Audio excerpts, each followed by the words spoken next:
ഒരു ദിറംസ് എന്ന് പറയുന്നത് ഇനി 26 രൂപയാണ്. നിങ്ങളൊന്ന് ആലോചിച്ച് നോക്കണം. കഴിഞ്ഞ വർഷം ഈ സമയം നോക്കുവാണെങ്കിൽ ഒരു ദിറംസ് എന്ന് പറയുന്നത് 23.4 ആയിരുന്നു. ഇന്ന് അതിൻ്റെ വില 26 രൂപയായി. നിങ്ങളൊന്ന് ആലോചിച്ച് നോക്കണം. നിങ്ങൾ കാശ് ഉണ്ടാക്കിയതാണോ അല്ലെങ്കിൽ നിങ്ങൾ കാശ് കളഞ്ഞാണോ? ഞാൻ പറഞ്ഞുതരാം.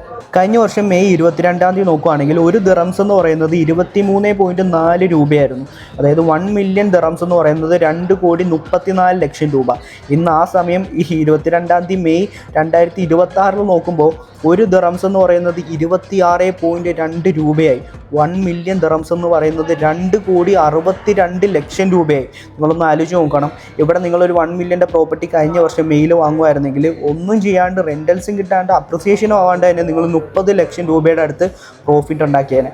ഇന്ന് നിങ്ങളൊരു പ്രോപ്പർട്ടി വാങ്ങുകയാണെങ്കിൽ 30 ലക്ഷം രൂപ നിങ്ങൾ എക്സ്ട്രാ കൊടുക്കണം. ഇനിയൊരു കാര്യം, $150 ആയി മാറുമെന്നാണ്, റുപ്പീസ് ഇടിയുമെന്നാണ് പുതിയ റിപ്പോർട്ട്സ് പറയുന്നത്. ഇതിനെപ്പറ്റി അറിയില്ലെങ്കിൽ നിങ്ങളൊന്ന് ഗൂഗിൾ ചെയ്ത് നോക്കിയാൽ മതി. അപ്പോൾ ഇനി നിങ്ങൾ തന്നെ ഒന്ന് ചിന്തിച്ച് നോക്കിയാൽ മതി. നിങ്ങൾ കാശ് ഉണ്ടാക്കിയാണോ ചെയ്തത് അല്ലെങ്കിൽ കാശ് കളയാണോ ചെയ്തതെന്ന്. ഈ പറയുന്ന 26 രൂപ എന്ന് പറയുന്നത് 30 രൂപയിലോട്ടാവാൻ അധികം ടൈമൊന്നും വേണ്ട. ഇനിയും നിങ്ങൾ കാശ് ഉണ്ടാക്കിയില്ലെങ്കിൽ, ഇനിയും നിങ്ങൾ റുപ്പീസിൽ വെച്ചുകൊണ്ടിരുന്നു കഴിഞ്ഞാൽ നിങ്ങൾ തന്നെയാണ് നഷ്ടം ഉണ്ടാക്കാൻ വേണ്ടി പോകുന്നത്. നല്ല പ്രോപ്പർട്ടി കാര്യങ്ങൾ വേണം, കാശ് ഉണ്ടാക്കണമെന്ന് മനസ്സിലാഗ്രഹമുള്ളവരാണെങ്കിൽ വേഗം തന്നെ ഈ നമ്പറിൽ കോൺടാക്ട് ചെയ്തോ. ബാക്കിയുള്ള ഡീറ്റെയിൽസ് നമുക്ക് കോളിലൂടെ സംസാരിക്കാം.